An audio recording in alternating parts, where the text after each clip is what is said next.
ಎಲ್ಲರಿಗೂ ನಮಸ್ಕಾರ. ಈ ಒಂದು ವಿಡಿಯೋ ಪಾಠದಲ್ಲಿ ಟ್ರಿಗ್ನೋಮೆಟ್ರಿ ತ್ರಿಕೋನಮಿತಿ ಅಧ್ಯಾಯದಲ್ಲಿ ಬರುವಂತಹ ಕೆಲವು MCQಗಳನ್ನ ಬಹು ಆಯ್ಕೆ ಪ್ರಶ್ನೆಗಳನ್ನ ನಾವು ಕಲಿಯೋಣ. ಈಗ ಮೊದಲನೇ ಪ್ರಶ್ನೆಯನ್ನ ನೋಡೋಣ. ಮೊದಲನೇ ಪ್ರಶ್ನೆ ಈ ರೀತಿಯಾಗಿದೆ: ಥೀಟಾ ಒಂದು ಲಘುಕೋನವಾಗಿದ್ದು 2 sin ಥೀಟಾ = 1 ಆದರೆ ಥೀಟಾದ ಬೆಲೆಯು ಅಂತ ಕೇಳಿದ್ದಾರೆ. For N acute angle theta, if 2 sin theta = 1 then the value of theta is ಅಂತ ಹೇಳಿದ್ದಾರೆ. 4 ಆಯ್ಕೆಗಳಿವೆ: 45 ಡಿಗ್ರಿ, 60 ಡಿಗ್ರಿ, 30 ಡಿಗ್ರಿ ಮತ್ತು 0 ಡಿಗ್ರಿ ಅಂತ. ನೋಡಿ, ಪ್ರಶ್ನೆಯಲ್ಲಿ ನೀಡಿದಂತೆ ಥೀಟಾ ಏನಿದೆ ಅದು ಕೋನ, ಅದು ಲಘು ಕೋನ ಆಗಿದೆ. ಲಘು ಕೋನ, ಇಂಗ್ಲಿಷ್ ನಲ್ಲಿ ಅದನ್ನ ನಾವು ಅಕ್ಯೂಟ್ ಆಂಗಲ್ ಅಂತ ಹೇಳ್ತೀವಿ. ಅಕ್ಯೂಟ್ ಆಂಗಲ್ ಇದೆ. ಅಕ್ಯೂಟ್ ಆಂಗಲ್ ಅಂದ್ರೆ ಏನು? 0 ಡಿಗ್ರಿಗಿಂತ ಜಾಸ್ತಿ ಇರಬೇಕು, ಗ್ರೇಟರ್ ದೆನ್ 0 ಇರಬೇಕು, ಮತ್ತೆ 90 ಡಿಗ್ರಿಗಿಂತ ಕಡಿಮೆ ಇರಬೇಕು. ಈಗ ನಾವು ಇಲ್ಲಿ ಪ್ರಶ್ನೆಯಲ್ಲಿ 2 sin ಥೀಟಾ ಅದರ ಬೆಲೆ ಏನು ಕೊಟ್ಟಿದ್ದಾರೆ ಅಂದ್ರೆ 1 ಸಮ ಇದೆ ಅಂತ ಕೊಟ್ಟಿದ್ದಾರೆ. ನೋಡಿ, ಆ ಪ್ರಕಾರ sin ಥೀಟಾದ ಬೆಲೆ ಏನಾಗುತ್ತೆ? sin ಥೀಟಾ = ನೋಡಿ, ಅಂಶದಲ್ಲಿ 1 ಇರಲಿ, ಛೇದಕ್ಕೆ ಈ 2 ಬರಲಿ. sin ಥೀಟಾ ಜೊತೆಗಿದ್ದ 2 ಛೇದಕ್ಕೆ ಬಂದಾಗ sin ಥೀಟಾ ಬೆಲೆ ಏನಾಗುತ್ತೆ? ಅರ್ಧ ಆಗತ್ತೆ. Trigonometric ratios of some particular angles ಗಳ ಒಂದು ಕೋಷ್ಟಕವನ್ನು ನೋಡಿದಾಗ ನಮಗೆ sin ನಲ್ಲಿ ಅರ್ಧ ಯಾವಾಗ ಬರುತ್ತೆ ನಾವು ನೋಡಿದಾಗ, ನೋಡಿ, sin ಥೀಟಾವನ್ನ ಹಾಗೆ ಬರ್ಕೊಂತೀನಿ. sin ಅರ್ಧ 1/2 ಯಾವಾಗ ಬರುತ್ತೆ ಅಂದ್ರೆ sin 30 ಡಿಗ್ರಿ ಇದ್ದ ಸಂದರ್ಭದಲ್ಲಿ ಬರುತ್ತೆ. ನೋಡಿ, ಹಾಗಾಗಿ ಇಲ್ಲಿ ನಾವು ಈ ಸೈನ್ ಅನ್ನ ಮತ್ತೆ ಈ ಸೈನ್ ಅನ್ನ ಒಂದ್ ಸ್ವಲ್ಪ ಹಾಗೆ ತೆಗೆದಿಟ್ಟು ಬಿಡೋಣ. ಇಲ್ಲಿ ಕ್ಯಾನ್ಸಲ್ ಮಾಡಿದ್ವಿ ಅನ್ನೋ ಅರ್ಥ ಅಲ್ಲ, ಒಂದ್ ಸ್ವಲ್ಪ ಅದನ್ನ ತೆಗೆದಿಟ್ಟಾಗ ನಮಗೆ ಥೀಟಾದ ಬೆಲೆ ಏನ್ ಕಾಣ್ತಾ ಇದೆ ಅಂದ್ರೆ 30 ಡಿಗ್ರಿ ಕಾಣ್ತಾ ಇದೆ. ನೋಡಿ, ಹಾಗಾಗಿ ನಮ್ಮ ಆಪ್ಷನ್ ಏನಿದೆ, ಆಪ್ಷನ್ ಸಿ 30 ಡಿಗ್ರಿ ಎಂಬುದೇ ನಮ್ಮ ಸರಿಯಾದ ಆಯ್ಕೆ ಆಗಿರುತ್ತೆ. ಈಗ ನಾವು ಮುಂದಿನ ಪ್ರಶ್ನೆಯನ್ನು ನೋಡೋಣ. ಈಗ ನಾವು ಬಿಡಿಸಬೇಕಾದ ಪ್ರಶ್ನೆ ಈ ರೀತಿಯಾಗಿದೆ: sin A × cos A × tan A plus cos A × sin A × cot A = ಅಂತ ಕೇಳಿದ್ದಾರೆ. ಇದು ಏನಕ್ಕೆ ಸಮನಾಗಿದೆ ಅಂತ ಹೇಳಿ 4 ಆಯ್ಕೆಗಳಿವೆ. ಇಲ್ಲಿ ನಾವು sin A ಅನ್ನ ಹಾಗೆ ಬರ್ಕೊಳ್ಳೋಣ. sin A × cos A ಬಿಡಿಸೋಣ ಇದನ್ನ. ನೋಡಿ, ಇಲ್ಲಿ tan A ಬದಲಿಗೆ ನಾನೇನ್ ಬರೀತೀನಿ? sin A / cos A ಅಂತ ಬರೀಬಹುದಲ್ವಾ? ನೋಡಿ, quotient relations of trigonometric ratios ನೀವು ನೋಡಿದ್ದೀರಿ. tan A ಬದಲು sin A / cos A ಬರೀಬಹುದು. ಈಗ ಪ್ಲಸ್ cos A ನ ಹಾಗೆ ಬರೀತೀನಿ, ಇಂಟು sin A ನ ಹಾಗೆ ಬರೆದಿದ್ದೇನೆ, into cot A. cot A ಇದೇ ರೀತಿಯಾಗಿ ಬರೆದ್ರೆ ಏನಾಗುತ್ತೆ? ನೋಡಿ, cos A / sin A ಆಗಿರುತ್ತೆ. ಈಗ ಇದೆಲ್ಲ ಮಧ್ಯದಲ್ಲಿ ಗುಣಾಕಾರ ಆಗಿರೋದ್ರಿಂದ, ಇಂಟು ಇರೋದ್ರಿಂದ ನೋಡಿ cos A ನಾನು ಕ್ಯಾನ್ಸಲ್ ಮಾಡ್ತೀನಿ. ಅದೇ ಪ್ರಕಾರ ಅಂಶದಲ್ಲಿರೋ sin A, ಇಲ್ಲಿ ಛೇದದಲ್ಲಿರೋ sin A ನಾನು ಕ್ಯಾನ್ಸಲ್ ಮಾಡಿದಾಗ ನಾವೇನ್ ಬರಿಬಹುದು? sin A × sin A ಉಳಿತು, ಪ್ಲಸ್ ಇಲ್ಲಿ cos A × cos A ಉಳಿತು.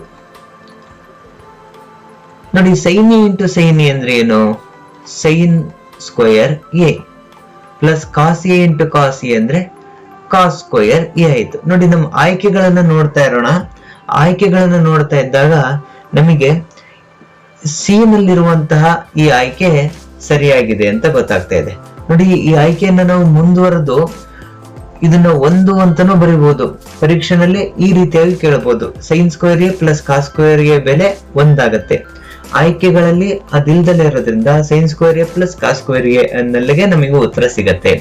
ಈ ಪ್ರಕಾರ ಸುಲಭವಾಗಿ 2ನೇ ಲೆಕ್ಕ ಬಿಡಿಸಿದ್ದೇವೆ. ಪರೀಕ್ಷೆಯಲ್ಲಿ ಈ ತರದ ಲೆಕ್ಕಗಳೇ ಬರೋದ್ರಿಂದ ನಿಮಗೆ ಸುಲಭ ಅನ್ಸಿದ್ರು ಕೂಡ ಸಿಲ್ಲಿ ಅಂತ ಅನ್ಕೋಬಾರ್ದು. ಈ ರೀತಿಯ ಪ್ರಶ್ನೆಗಳೇ ಪರೀಕ್ಷೆಗೆ ಬರೋದ್ರಿಂದ ನಾನು ಈ ವಿಡಿಯೋ ಪಾಠದಲ್ಲಿ ಇಂತಹ ಸುಲಭವಾಗಿರೋ ಪ್ರಶ್ನೆಗಳನ್ನೇ ನಾನು ಬಿಡಿಸ್ತಾ ಹೋಗ್ತೇನೆ. ಈಗ ಮುಂದಿನ ಪ್ರಶ್ನೆಯನ್ನು ನೋಡೋಣ. If sin θ = 3/5 then the value of cosec theta ಅಂತ ಕೇಳಿದ್ದಾರೆ. Sine theta is equal to 3/5 ಆದಾಗ ಕೊಸೆಕ್ ತೀಟಾದ ಬೆಲೆಯು ಅಂತ ಕೇಳಿದ್ದಾರೆ. ನೋಡಿ, ನಮಗೆ ಸೈನ್ ತೀಟಾ ಮತ್ತೆ ಕೊಸೆಕ್ ತೀಟಾಗಳ ನಡುವೆ ಒಂದು ಸಂಬಂಧ ಇದೆ. ಅದು ಯಾವ್ದಪ್ಪ ಅಂದ್ರೆ ರೆಸಿಪ್ರೋಕಲ್ ರಿಲೇಶನ್ಶಿಪ್ ಅಂತ, ವ್ಯುತ್ಕ್ರಮ ಸಂಬಂಧ ಅಂತ. ನೀವು ನೋಡಿರ್ಬೋದು, ಇದು sine theta is equal to 1/ಕೊಸೆಕ್ ತೀಟಾ ಅಂತ ಬರ್ಕೋಬಹುದು ನಾವು. ಅದೇ ರೀತಿ ಕೊಸೆಕ್ ತೀಟಾ ಅಂತ ಬಂದಿರೋ ಸಂದರ್ಭದಲ್ಲಿ ನಾವು 1/ಸೈನ್ ತೀಟಾ ಅಂತ ಬರೀಬಹುದು. ನೋಡಿ, ವ್ಯುತ್ಕ್ರಮ ಸಂಬಂಧ, ರೆಸಿಪ್ರೋಕಲ್ ರಿಲೇಶನ್. ರೆಸಿಪ್ರೋಕಲ್ ರಿಲೇಶನ್ ಅಂದ್ರೇನು? ಉಲ್ಟಾ ಅಂತ ಒಂದು ಹಗುರವಾಗಿ ನಾವು ಕರಿಬಹುದು. ನೋಡಿ, ಇಲ್ಲಿ sine theta is equal to 3/5 ಆದಾಗ ಕೊಸೆಕಿನ್ ತೀಟಾ ಏನಾಗುತ್ತೆ? ನೋಡಿ, ಇಲ್ಲಿ ರೆಸಿಪ್ರೋಕಲ್ ರಿಲೇಶನ್ಶಿಪ್ ಅಂದ್ರೆ ಅಂಶ ಛೇದವಾಗುತ್ತೆ, ಛೇದ ಅಂಶವಾಗುತ್ತೆ. ಆ ಪ್ರಕಾರ ಸೈನ್ ತೀಟಾ 3/5 ಆದಾಗ ಕೊಸೆಕಿನ್ ತೀಟಾ ನಮಗೆ ಬೇಕಿರುವಂತದ್ದು ಕೊಸೆಕಿನ್ ತೀಟಾ ಏನಾಗುತ್ತೆ ಅಂದ್ರೆ 5/3 ಆಗುತ್ತೆ. ಈ 5/3 ಅನ್ನೋದು ಯಾವ ಆಪ್ಷನ್ ಅಲ್ಲಿ ಇದೆ? ಆಪ್ಷನ್ ಬಿ ನಲ್ಲಿ ಇರೋದನ್ನ ನಾವು ಗಮನಿಸ್ತಾ ಇದ್ದೇವೆ. ಈಗ ನಾವು ಮುಂದಿನ ಪ್ರಶ್ನೆಯನ್ನು ನೋಡೋಣ. ಮುಂದಿನ ಪ್ರಶ್ನೆ, cos 48 degree minus sine 42 degree ಇದರ ಬೆಲೆ ಅಂತ ಕೇಳಿದ್ದಾರೆ. The value of cos 48 degree minus sine 42 degree ಅಂತ ಕೇಳಿದ್ದಾರೆ. ನೋಡಿ, ಈ ಪ್ರಶ್ನೆ ಟ್ರಿಗ್ನೋಮೆಟ್ರಿ ನಲ್ಲಿ ಯಾವ್ದಕ್ಕೆ ಸಂಬಂಧಪಟ್ಟಿದ್ದಪ್ಪ ಅಂದ್ರೆ trigonometric ratios of complementary angles ಅಂತ ನೋಡಿರ್ಬೋದು. ಪೂರಕ ಕೋನಗಳಿಗೆ ಸಂಬಂಧಿಸಿದಂತೆ ತ್ರಿಕೋನಮಿತಿ ಅನುಪಾತಗಳು ಅಂತ ನೋಡಿದ್ರಿ. ಅದರೊಳಗೆ ಏನು ಗೊತ್ತಾಗ್ತಿತ್ತು ಅಂದ್ರೆ sine 90 minus theta, 90 degree minus theta ಅಂದ್ರೆ ನಾವು ಕಾಸ್ ತೀಟಾ ಅಂತ ಬರಿತಿದ್ವಿ. ಈ ಒಂದು ಪಟ್ಟಿ ನಿಮಗೆ ಜ್ಞಾಪಕಕ್ಕೆ ಬರಬೇಕು. ಅದೇ ರೀತಿ ನಾವಿಲ್ಲಿ 48 ಡಿಗ್ರಿ ಏನಿದೆ ಅದನ್ನ ನಾವು 90 ಮೈನಸ್ ತೀಟವಾಗಿ ಬರೆಯೋಣ. ಆ ಪ್ರಕಾರ ಕಾಸ್ 48 ಡಿಗ್ರಿನ ನಾನು ಕಾಸ್ 90 ಡಿಗ್ರಿ ಮೈನಸ್ ಅಂದ್ರೆ 90 ಡಿಗ್ರಿಯಲ್ಲಿ ಏನನ್ನ ಕಳೆದಾಗ ನಮಗೆ ಇಲ್ಲಿ 48 ಸಿಗತ್ತೆ. ಆ ಪ್ರಕಾರ ನೋಡಿದಾಗ 42 ಕಳೆದ್ರೆ ನಮಗೆ ಸಿಗತ್ತೆ. ನೋಡಿ, 90 ಮೈನಸ್ 42 ಡಿಗ್ರಿ. ಇದನ್ನ ನಾನು ಹಾಗೆ ಬರ್ಕೊಂತೀನಿ, ಯಾಕೆಂದ್ರೆ ನಾವು ಅಭ್ಯಾಸ ಮಾಡ್ತಾ ನಮಗೆ ಗೊತ್ತಾಗಿದೆ ಎರಡನ್ನೂ ಬದಲಾವಣೆ ಮಾಡೋ ಅಗತ್ಯ ಇಲ್ಲ. ನಾವು ಅನೇಕ ಲೆಕ್ಕಗಳನ್ನು ಬಿಡಿಸ್ತಾ ನಮಗೆ ಅಭ್ಯಾಸ ಆಗಿದೆ. ಹಾಗಾಗಿ ನಾನು ಮೈನಸ್ 42 ಡಿಗ್ರಿನ ಹಾಗೆ ಬರ್ಕೊಂಡಿದ್ದೀನಿ. ನೋಡಿ, ಇಲ್ಲಿ ಕಾಸ್ 90 ಮೈನಸ್ ತೀಟಾ ಅಂದ್ರೆ ಏನು? ಕಾಸ್ 90 ಮೈನಸ್ ತೀಟಾ ಅಂದ್ರೆ sine theta, sine 90 minus theta ಅಂದ್ರೆ ಕಾಸ್ ತೀಟಾ. ಆ ಪ್ರಕಾರ ಇಲ್ಲಿ ಕಾಸ್ 90 ಮೈನಸ್ 42 ಇದೆ. ಆ ಪ್ರಕಾರ ನಾವು ಕಾಸ್ 90 ಮೈನಸ್ ತೀಟಾ ಇದ್ದಾಗ ಸೈನ್ ತೀಟಾ ರೂಪದಲ್ಲಿ ಬರ್ಕೊಂತೀವಿ. ನೋಡಿ, ಇಲ್ಲಿ ತೀಟಾ ಇಲ್ಲಿದೆ, ಹಾಗಾಗಿ ಇದನ್ನ ಸೈನ್ ತೀಟಾದ ಬದಲು 42 ಡಿಗ್ರಿ ಇದೆ ಮೈನಸ್ ಈ ಕಡೆ ಭಾಗದಲ್ಲಿ ಸೈನ್ 42 ಹಾಗೆ ಬರೆದಿದ್ದೇನೆ.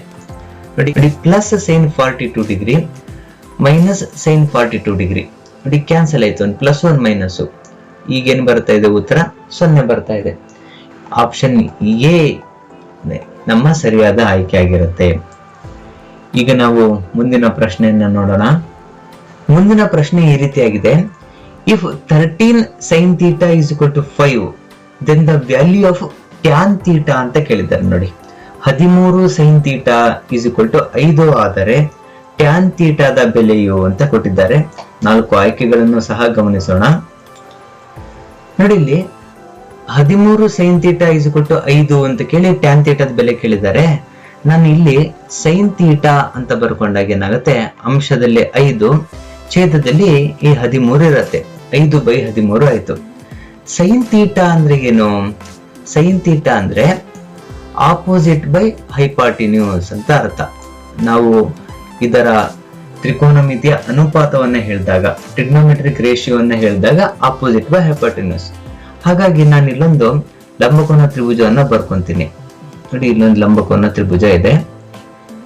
ಎ ಬಿ ಸಿ ಅನ್ನ ಹೆಸರು ಕೊಡ್ತೀನಿ. ಬಿ ನಲ್ಲಿ 90 ಡಿಗ್ರಿ ಇದೆ. ನೋಡಿ, ಎ ಸಿ ಅನ್ನೋದು ಹೈಪಾಟಿನ್ಯೂಸ್, ವಿಕರ್ಣ ಎ ಸಿ. ಈಗ ನಾನು ಸಿ ಅನ್ನ ತೀಟಾ ಅಂತ ಕನ್ಸಿಡರ್ ಮಾಡಿದ್ರೆ, ಸಿ ಕೋನವನ್ನ ತೀಟಾ ಆಂಗಲ್ ಅಂತ ನಾನು ಕನ್ಸಿಡರ್ ಮಾಡಿದ್ರೆ, ಸಿ ಯ ಎದುರಿಗಿರುವಂತದ್ದು, ಆಪೋಸಿಟ್ ಇರುವಂತದ್ದು, ವಿರುದ್ಧವಾಗಿರುವಂತದ್ದನ್ನ ನಾವು ಆಪೋಸಿಟ್ ಅಂತ ಕರಿತೀವಿ. ಆ ಪ್ರಕಾರ ಎ ಬಿ ಆಪೋಸಿಟ್ ಆಗತ್ತೆ. ಇನ್ನು ಉಳಿದಿರುವಂತೆ ಬಿ ಸಿ ಯನ್ನ ನಾವು ಅಡ್ಜಸೆಂಟ್ ಅಂತ ಹೇಳ್ತೀವಿ, ಅಂದ್ರೆ ಪಾರ್ಶ್ವಬಾಹು ಅಂತ ಹೇಳ್ತೀವಿ.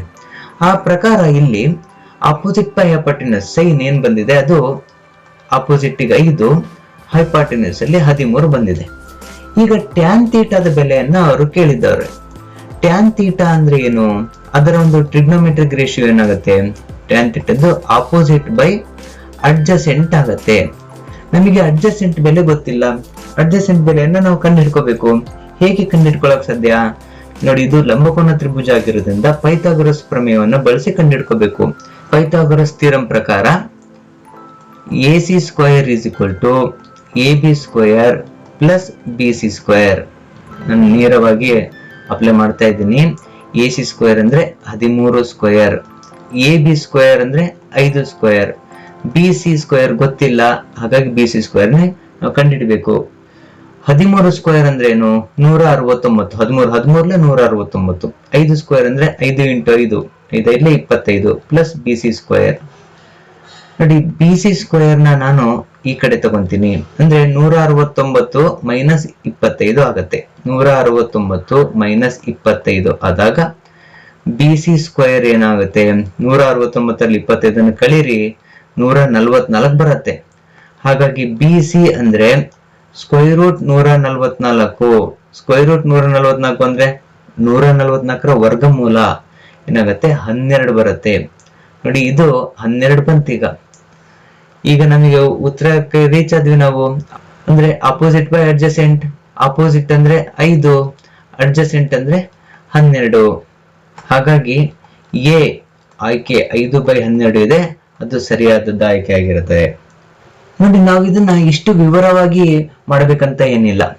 ಕೆಲವು ಪೈಥಾಗೋರಿಯ ತ್ರಿವಳಿಗಳನ್ನ, ಪೈಥಾಗೋರಿಯನ್ ಟ್ರಿಪ್ಲೆಟ್ಸ್ ಗಳ ಒಂದು ಪಟ್ಟಿಯನ್ನ ನಾವು ನೆನ್ಪಿಟ್ಕೊಳ್ಳಕ್ ಸಾಧ್ಯವಾದ್ರೆ ಇಷ್ಟೊಂದು ಕ್ಯಾಲ್ಕುಲೇಷನ್ ಮಾಡದಂತೆ ಉತ್ತರವನ್ನ ಕಂಡುಹಿಡಿಬಹುದು. ಆದರೂ ನಾನು ಇಲ್ಲಿ ವಿವರವಾಗಿ ಈ ಲೆಕ್ಕವನ್ನ ಬಿಡಿಸಿದ್ದೇನೆ. ಈಗ ಮುಂದಿನ ಒಂದು ಪ್ರಶ್ನೆಗೆ ಹೋಗೋಣ. The value of tan 65 degree divided by cot 25 degree ಅಂತ ಕೇಳಿದ್ದಾರೆ. Tan 65 degree divided by cot 25 degree ಇದರ ಬೆಲೆಯು ಅಂತ ಕೇಳಿದ್ದಾರೆ. ನೋಡಿ, ಮತ್ತೊಮ್ಮೆ ನಾವು trigonometric ratios of complementary angles ಗೆ ಬಂದಿದ್ದೇವೆ. ಟ್ಯಾನ್ 65 ಡಿಗ್ರಿಯನ್ನ ನಾವು 90 ಮೈನಸ್ ಥೀಟಾದ ರೂಪದಲ್ಲಿ ಬರೆದ್ರೆ ಏನಾಗುತ್ತೆ? ಟ್ಯಾನ್ 90 ಮೈನಸ್, ನೋಡಿ 90ರಲ್ಲಿ ಏನನ್ನ ಕಳೆದಾಗ 65 ಬರುತ್ತೆ, 25ನ್ನ ಕಳೆದಾಗ 60 ಬರುತ್ತೆ. ನೋಡಿ, ನಮಗೆ ಇದೆಲ್ಲ ಡಿನಾಮಿನೇಟರ್ ಅಲ್ಲಿ ಕಾಟ್ 25 ಡಿಗ್ರಿ ಅಂತ ಇರೋದೇ ನಮಗೆ ಕ್ಲೂ. ಇದು ಅಭ್ಯಾಸ ಮಾಡಿದಾಗ ನಮಗೆ ಗೊತ್ತಾಗ್ತಾ ಹೋಗುತ್ತೆ. ನೋಡಿ, ಟ್ಯಾನ್ 90 ಮೈನಸ್ ಥೀಟಾ ಅಂದ್ರೆ ಏನು? ಟ್ಯಾನ್ 90 ಮೈನಸ್ ಥೀಟಾ ಅಂದ್ರೆ ನೋಡಿ ಇಲ್ಲಿದೆ 90 ಮೈನಸ್ ಥೀಟಾ ಕಾಟ್ ಥೀಟಾ ಅಂತ ಬರೀತೀವಿ. ಆ ಪ್ರಕಾರ ಇಲ್ಲಿ ಟ್ಯಾನ್ 90 ಮೈನಸ್ 25 ಡಿಗ್ರಿಯನ್ನ ನಾವು ಕಾಟ್ 25 ಡಿಗ್ರಿ ಅಂತ ಬರೀಬೇಕು. ಇಲ್ಲಿ ಡಿನಾಮಿನೇಟರ್ ಅಲ್ಲಿ ಛೇದದಲ್ಲಿ ಇರುವಂತಹ ಕಾಟ್ 25 ಡಿಗ್ರಿನ ಮೊದಲಿಂದನೂ ಅದನ್ನೇನು ನಾವು ಬದಲಾವಣೆ ಮಾಡಿಲ್ಲ, ಹಾಗೆ ಯಥಾವತ್ ಇಟ್ಕೊಂಡ್ ಬಂದಿದ್ದೇವೆ. ಆ ರೀತಿಯಾಗಿ ಇದೆ. ಈಗ ಅಂಶದಲ್ಲೂ ಕಾಟ್ 25 ಡಿಗ್ರಿ, ಛೇದದಲ್ಲೂ ಕಾಟ್ 25 ಡಿಗ್ರಿ. ನೋಡಿ, ಕಾಟ್ 25 ಡಿಗ್ರಿ ಕಾಟ್ 25 ಡಿಗ್ರಿ ಒಂದೊಂದಲೇ ಹೋಯ್ತು. ಆ ಪ್ರಕಾರ ಬಂದಿರೋ ಉತ್ತರ ಏನು? 1. ಹಾಗಾಗಿ ಆಯ್ಕೆ 1 ಸರಿಯಾದ ಉತ್ತರ ಆಗಿರುತ್ತೆ. ಈಗ ಮುಂದಿನ ಪ್ರಶ್ನೆಗೆ ಹೋಗೋಣ. ಈಗ ಈ ಪ್ರಶ್ನೆಯನ್ನು ಬಿಡಿಸೋಣ. If tan A is equal to 4/3 then the value of 4 cot A is ಅಂತ ಕೇಳಿದ್ದಾರೆ. Tan A is equal to 4/3 ಆದರೆ 4 ಇಂಟು ಕಾಟ್ ಎ ದ ಬೆಲೆ ಅಂತ ಹೇಳಿದ್ದಾರೆ. ಆಯ್ಕೆಗಳನ್ನು ಗಮನಿಸಿ. ಟ್ಯಾನ್ ಮತ್ತೆ ಕಾಟ್ ಇವೆರಡು ವ್ಯುತ್ಕ್ರಮ ಸಂಬಂಧಗಳನ್ನು ಹೊಂದಿದೆ, ಅಂದ್ರೆ ರೆಸಿಪ್ರೋಕಲ್ ರಿಲೇಶನ್ಶಿಪ್ ಇದೆ. ಟ್ಯಾನ್ ಎ 4/3 ಆದ್ರೆ ಕಾಟ್ ಎ ಏನಾಗತ್ತೆ ಅಂದ್ರೆ ಅದು 3/4 ಆಗತ್ತೆ, ನಮಗೆ ಗೊತ್ತಿರುವಂತದ್ದು. ಈಗ ಇಲ್ಲಿ 4 ಕಾಟ್ ಎ ಕೇಳಿದ್ದಾರೆ. 4 ಇಂಟು ಕಾಟ್ ಎ ಅಂತಾದಾಗ ಇಲ್ಲಿ 4 ಇಂಟು 3/4 ಅಂತ ಬರೀಬೇಕು. ನೋಡಿ, ಇಲ್ಲಿ ಅಂಶದಲ್ಲಿರುವಂತ 4 ಛೇದದಲ್ಲಿರುವಂತ 4 ಹೋದಾಗ ಕೇಳಿರುವಂತ ಪ್ರಶ್ನೆಗೆ 4 cot A is equal to ಏನಾಗತ್ತೆ? 3 ಅಂತ ಆಗತ್ತೆ. ಆ ಪ್ರಕಾರ ಆಯ್ಕೆ ಡಿ ಏನಿದೆ ಸರಿಯಾದಂತಾಗಿರುತ್ತೆ. ಈಗ ನಾವು ಮುಂದಿನ ಪ್ರಶ್ನೆ ನೋಡೋಣ. ಈಗ ಮತ್ತೊಂದು ಸುಲಭದ ಪ್ರಶ್ನೆ. The equal value of cos A is ಅಂತ ಕೇಳಿದ್ದಾರೆ. ಈ ಕೆಳಗಿನವುಗಳಲ್ಲಿ ಕಾಸ್ ಎಗೆ ಸಮನಾದದ್ದು ಯಾವುದು ಅಂತ ಕೇಳಿದ್ದಾರೆ. ನೋಡಿ, ಆಯ್ಕೆಗಳನ್ನ ನೋಡಿದ ಕೂಡಲೇ ನಮಗೆ ಗೊತ್ತಾಗಬೇಕು ಇದು ರೆಸಿಪ್ರೋಕಲ್ ರಿಲೇಶನ್ಶಿಪ್ ಅನ್ನ ಬಳಸಿರುವಂತದ್ದು. ನೋಡಿ, ಕಾಸ್ ಎ ಇದರ ವ್ಯುತ್ಕ್ರಮ ಸಂಬಂಧ, ರೆಸಿಪ್ರೋಕಲ್ ರಿಲೇಶನ್ಶಿಪ್ ನಮಗೆ ಗೊತ್ತಾಗಬೇಕು. ನೋಡಿ, ಕಾಸ್ ಎದೇನು? ಕಾಸ್ ಎ ಅಂದರೆ 1 ಸೀಕೆಂಟ್ ಎ. ಸೀಕೆಂಟ್ ಎ ಅಂದ್ರೆ 1 ಕಾಸ್ ಎ. ಹಾಗಾಗಿ ಆಪ್ಷನ್ ಬಿ ಏನಿದೆ ಅದು ಸರಿಯಾದಂತ ಆಯ್ಕೆ ಆಗಿರುತ್ತೆ. ಈಗ ಮುಂದಿನ ಪ್ರಶ್ನೆಯನ್ನು ನೋಡೋಣ. Sine A plus cos A whole square is equal to ಅಂತ ಹೇಳಿದ್ದಾರೆ. Sine A plus cos A whole square ಇದಕ್ಕೆ ಸಮನಾಗಿರುವಂತದ್ದು ಈ 4 ಆಯ್ಕೆಗಳಲ್ಲಿ ಯಾವುದು ಅಂತ ಕೇಳಿದ್ದಾರೆ. ಒಮ್ಮೆ ಆಯ್ಕೆಗಳನ್ನು ಸಹ ಗಮನಿಸ್ಬಿಡಿ. ನೋಡಿ, sine A plus cos A whole square ಇದನ್ನು ನೋಡಿದ್ರೆ ನಮಗೆ A plus B whole square ಜ್ಞಾಪಕ ಬರಬೇಕು. A plus B whole square ಅಂದ್ರೆ ಏನು? A square plus B square plus 2ab ಈ ನಿತ್ಯ ಸಮೀಕರಣ ಐಡೆಂಟಿಟಿ ನಮಗೆ ಗೊತ್ತಾಗಬೇಕು. ಆ ಪ್ರಕಾರ ಇಲ್ಲಿ sine A plus cos A whole square ಅನ್ನೋದನ್ನ ನೋಡಿದಾಗ ನಮಗೆ ಎ ಅಂದ್ರೆ ಸೈನ್ ಎ, ಬಿ ಅಂದ್ರೆ ಕಾಸ್ ಎ. ಹಾಗಾಗಿ ಇಲ್ಲಿ sine square A plus cos square A plus 2 into sine A into cos A ಅನ್ನೋದು ಇರುತ್ತೆ. ಇಲ್ಲಿ sine square A plus cos square A ಇದಿದೆ. ಇದು ತ್ರಿಕೋನಮಿತಿಯ ನಿತ್ಯ ಸಮೀಕರಣದ ಪ್ರಕಾರ ಒಂದಾಗತ್ತೆ. Sine square A plus cos square A ಬೆಲೆ ಒಂದಾಗತ್ತೆ. 1 plus 2 into sine A into cos A. ಈ ಆಪ್ಷನ್ ಬಿ ನಲ್ಲಿ ಇರೋದನ್ನು ಗಮನಿಸ್ತೀವಿ. ಹಾಗಾಗಿ ಬಿ ಅನ್ನೋದು ಸರಿಯಾದ ಆಯ್ಕೆ ಆಗಿರುತ್ತೆ. Cosec 60 degree is equal to ಅಂತ ಕೇಳಿದ್ದಾರೆ. ಕೊಸೆಕ್ 60 ಡಿಗ್ರಿ 4 ಆಯ್ಕೆಗಳನ್ನು ಗಮನಿಸಿ. ಕೊಸೆಕ್ 60 ಡಿಗ್ರಿ ಅಂದ್ರೆ ಏನು? ಅಂದ್ರೆ cosec 0 degree, cosecant 30 degree, cosecant 45 degree ಈ ಬೆಲೆಗಳು ನಮಗೆ ನೆನಪಿದ್ರೆ ಬಹಳ ಒಳ್ಳೆಯದು. ಇಲ್ಲ ಅಂದ್ರೆ ನಾವು ಈ ರೀತಿಯಾಗಿ ಕಂಡುಹಿಡಬಹುದು. ಸೈನ್ 60 ಡಿಗ್ರಿ ಅಂದ್ರೆ ಎಷ್ಟು? ಸೈನ್ 60 ಡಿಗ್ರಿ ಅಂದ್ರೆ √3/2 ಅನ್ನೋದು ನಮಗೆ ಗೊತ್ತಾಗತ್ತೆ. ಕೊಸೆಕ್ 60 ಡಿಗ್ರಿ ಏನಾಗತ್ತೆ ನೋಡಿ, ಇದನ್ನ ತಲೆ ಕೆಳಗೆ ಮಾಡೋಣ. ಅಂಶ ಛೇದ ಅಂಶವನ್ನ ಮಾಡಿದಾಗ 2/√3 ಅಂತ ಆಯ್ತು. 2/√3 ಯಾವ ಆಪ್ಷನ್ ಆಗಿದೆ ನೋಡಿ, ಇದು ಸಿ ನಲ್ಲಿರೋದನ್ನ ಗಮನಿಸ್ತಿದ್ದೀವಿ. ಹಾಗಾಗಿ ಆಯ್ಕೆ ಸಿ ಸರಿಯಾದ ಉತ್ತರ ಆಗಿರುತ್ತೆ. ಈಗ ಮುಂದಿನ ಪ್ರಶ್ನೆಯನ್ನು ನೋಡೋಣ. ಮತ್ತೊಂದು ಸುಲಭದ ಪ್ರಶ್ನೆ. Sine theta divided by cos theta is equal to ಅಂತ ಹೇಳಿದ್ದಾರೆ. ಇದು quotient relations of trigonometric ratios ಅಂತ ಬರುತ್ತೆ. Sine theta divided by cos theta ಇದರ ಬೆಲೆ ಟ್ಯಾನ್ ಥೀಟಾ ಆಗಿರುತ್ತೆ. ಹಾಗಾಗಿ ಆಪ್ಷನ್ ಸಿ ಏನಿದೆ ಇದನ್ನು ನಾವು ಪರಿಗಣಿಸಬೇಕಾಗತ್ತೆ. Cosecant theta is equal to 2 ಆದರೆ ಸೈನ್ ಥೀಟಾದ ಬೆಲೆ ಏನು? ಇದೇ ರೀತಿಯ ಹಲವಾರು ಪ್ರಶ್ನೆಯನ್ನ ಇದೇ ವಿಡಿಯೋದಲ್ಲಿ ನಾವು ನೋಡಿದ್ದೇವೆ. ಕೊಸೆಕ್ ಥೀಟಾ 2 ಆಗಿದೆ. ಸೈನ್ ಥೀಟಾ, ಕೊಸೆಕ್ ಮತ್ತೆ ಸೈನ್ ಇವೆರಡು ವ್ಯುತ್ಕ್ರಮ ಸಂಬಂಧವನ್ನು ಹೊಂದಿರೋದ್ರಿಂದ ನೋಡಿ ಇದನ್ನ ನಾವು ಈ ರೀತಿಯಾಗಿ ಬರೀಬಹುದು. ಈ ಎರಡನ್ನ ನಾವು 2/1 ಅಂತ ಬರ್ಕೊಳಕ್ ಸಾಧ್ಯವಾದ್ರೆ cosec theta is equal to 2/1 ಆದಾಗ ಸೈನ್ ಏನಾಗುತ್ತೆ? ಇದರ ಉಲ್ಟಾ ಅಂಶ ಛೇದಾಂಶ ಆಗ್ಬೇಕು. ಆ ಪ್ರಕಾರ ಸೈನ್ ಥೀಟಾ ಏನಾಗುತ್ತೆ? 1/2 ಆಗತ್ತೆ. ಹಾಗಾಗಿ ಆಪ್ಷನ್ ನಲ್ಲಿರುವಂತದ್ದು ಎ ಅನ್ನ ನಾವು ಸರಿಯಾದ ಆಯ್ಕೆ ಅಂತ ಪರಿಗಣಿಸಬೇಕಾಗತ್ತೆ. ಈಗ ಈ ಪ್ರಶ್ನೆಯನ್ನ ಬಿಡಿಸೋಣ. The value of tan 30 degree into cot 30 degree ಅಂತ. ಟ್ಯಾನ್ 30 ಡಿಗ್ರಿ ಇಂಟು ಕಾಟ್ 30 ಡಿಗ್ರಿಯ ಬೆಲೆ ಅಂತ ಕೊಟ್ಟಿದ್ದಾರೆ. ಆಪ್ಷನ್ ಗಳನ್ನ ನೋಡೋಣ. ಈ ನಿರ್ದಿಷ್ಟ ಕೋನಗಳು, ಈ ಸ್ಪೆಸಿಫಿಕ್ ಆಂಗಲ್ಸ್ ಗಳೇನಿದೆ ಅವುಗಳ ವ್ಯಾಲ್ಯೂಗಳು, ಬೆಲೆಗಳು ನಮಗೆ ಮನದಟ್ಟಾಗಿತ್ತು ಅಂದ್ರೆ ಈ ಲೆಕ್ಕ ತುಂಬಾ ಸುಲಭವಾದಂಥದ್ದು. ಟ್ಯಾನ್ 30 ಡಿಗ್ರಿ ಅಂದ್ರೆ ಏನು? ಟ್ಯಾನ್ 30 ಡಿಗ್ರಿ ಅಂದ್ರೆ 1/√3 ಇಂಟು ಕಾಟ್ 30 ಡಿಗ್ರಿ. ನೋಡಿ, ಟ್ಯಾನ್ ಥೀಟಾದ ರೆಸಿಪ್ರೋಕಲ್ ವ್ಯುತ್ಕ್ರಮವೇ ಕಾಟ್ ಥೀಟಾ ಆಗಿರೋದ್ರಿಂದ ಟ್ಯಾನ್ ಥೀಟಾವನ್ನ ನಾವು 1/cot ಥೀಟಾ ಅಂತ ಬರೀತೀವಿ. ಆ ಪ್ರಕಾರ 1/√3 ನ ಟ್ಯಾನ್ 30 ಡಿಗ್ರಿಯನ್ನು 1/√3 ಬಂದಿದೆ. ಇದ್ರ ಮೂಲಕನೇ ನಾವು ಕಾಟ್ 30 ಡಿಗ್ರಿಯನ್ನ ನಾವು ಬರ್ಕೊಂಡ್ಬಿಟ್ರೆ ಆಯ್ತು. ಕಾಟ್ 30 ಏನಾಗುತ್ತೆ, √3/1 √3/1 ಆಗುತ್ತೆ ನೋಡಿ. ಆ ಪ್ರಕಾರ √3 ಅಂಶ ಮತ್ತೆ ಛೇದದಲ್ಲಿರೋದು ಹೋದಾಗ ನಮಗೆ ಒಟ್ಟಾರೆಯಾಗಿ ಉಳಿಯೋದು 1. ಹಾಗಾಗಿ ಆಯ್ಕೆ ಡಿ ಏನಿದೆ ಇದನ್ನ ನಾವು ಸರಿಯಾಗಿ ಉತ್ತರ ಅಂತ ಪರಿಗಣಿಸಬೇಕಾಗತ್ತೆ.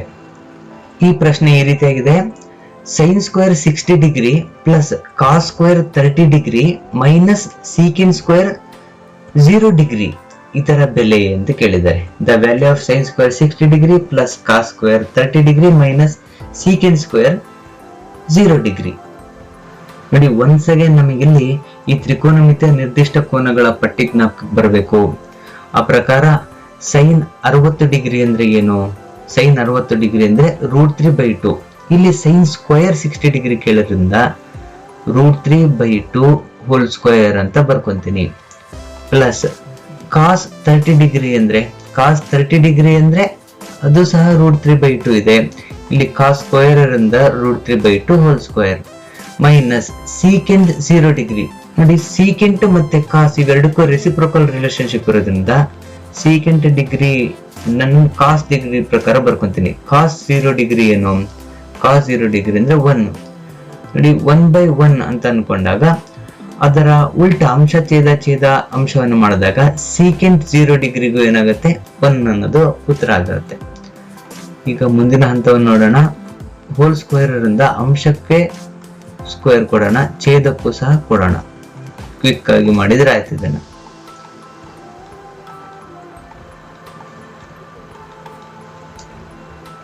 ಈಗ ಸ್ಕ್ವೇರ್ ರೂಟ್ ಕ್ಯಾನ್ಸಲ್ ಆದಾಗ 3 ಡಿವೈಡೆಡ್ ಬೈ ಇಲ್ಲಿ 2 ಸ್ಕ್ವೇರ್ ಅಂದ್ರೆ 4 ಪ್ಲಸ್ ಇಲ್ಲಿ 3 ಡಿವೈಡೆಡ್ ಬೈ 2 ಸ್ಕ್ವೇರ್ ಅಂದ್ರೆ 4 ಮೈನಸ್ 1 ಇದೆ.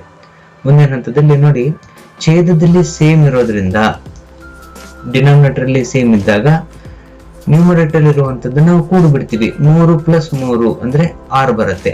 6/4 ಮೈನಸ್ 1. ಈಗ ಮುಂದಿನ ಹಂತದಲ್ಲಿ ಇದನ್ನ 3 6 2 4 ಅಂತ ಬರೀಬಹುದು. 2 2 ಈಗ ಊರ ಗುಣಕಾರ 3 3 ಮೈನಸ್ 2 2 ಏನಾಗುತ್ತೆ, 3 - 2 ಅಂದ್ರೆ 1 ಡಿವೈಡೆಡ್ ಬೈ 2. 1/2 ಅನ್ನೋದನ್ನ ನಾವು ಆಯ್ಕೆಗಳಲ್ಲಿ ಎಲ್ಲಿ ಕಾಣ್ತೀವಿ ಅಂದ್ರೆ ಆಯ್ಕೆ ಸಿ ನಲ್ಲಿ ಕಾಣ್ತಾ ಇದ್ದೇವೆ. ಹಾಗಾಗಿ ಸಿ ಇದೆ, ಇದು ಸರಿಯಾದ ಆಯ್ಕೆ ಆಗಿರುತ್ತೆ. ನೋಡಿ, ಕೊನೆಯದಾಗಿ sine square theta plus cos square ಥೀಟಾದ ಬೆಲೆ ಅಂತ ಕೇಳಿದ್ದಾರೆ. ನೋಡಿ, ಇಷ್ಟು ಸುಲಭವಾಗಿರುವಂತಹ ಪ್ರಶ್ನೆನ ಪರೀಕ್ಷೆಯಲ್ಲಿ ಕೇಳ್ತಾರ ಅನ್ನೋ ಒಂದು ಅನುಮಾನ ಬರುತ್ತೆ. ಆದ್ರೆ ಈ ತರದ ಪ್ರಶ್ನೆಗಳನ್ನು ಪರೀಕ್ಷೆಯಲ್ಲಿ ಕೇಳ್ತಾರೆ. Sine square theta plus cos square ಥೀಟಾದ ಬೆಲೆ 1. ಆಯ್ಕೆ ಬಿ ಏನಿದೆ ಇದು ನಮ್ಮ ಉತ್ತರ ಆಗಿರುತ್ತೆ. ಇಲ್ಲಿವರೆಗೂ ನಾವು ಈ ಟ್ರಿಗ್ನೋಮೆಟ್ರಿ ಅಧ್ಯಾಯದಲ್ಲಿ ಬಿಡಿಸಿರುವಂತಹ ಈ ಪ್ರಶ್ನೆಗಳು ತುಂಬಾ ಸುಲಭವಾಗಿರುವಂತದ್ದು ಹಾಗೂ ಪರೀಕ್ಷೆನಲ್ಲಿ ಈ ರೀತಿಯ ಸ್ವಭಾವದ ಪ್ರಶ್ನೆಗಳನ್ನೇ ಕೇಳುವ ಸಂಭವ ಇರುತ್ತೆ. ಹಾಗಾಗಿ ಇದು ಸುಲಭ ಆದ್ರೂ ಸಹ ಸಿಲ್ಲಿ ಅಲ್ಲ. ಹಾಗಾಗಿ ಈ ತರ ಪ್ರಶ್ನೆಗಳನ್ನೇ ಹೆಚ್ಚು ಪ್ರಾಕ್ಟೀಸ್ ಮಾಡಬೇಕು. ಮುಂದಿನ ವಿಡಿಯೋ ಪಾಠದಲ್ಲಿ ಇನ್ನೊಂದಿಷ್ಟು ಲೆಕ್ಕಗಳನ್ನ ಬೇರೆ ಬೇರೆ ಅಧ್ಯಾಯಗಳ ಮೇಲೆ ಬಿಡಿಸೋಣ. ಧನ್ಯವಾದಗಳು.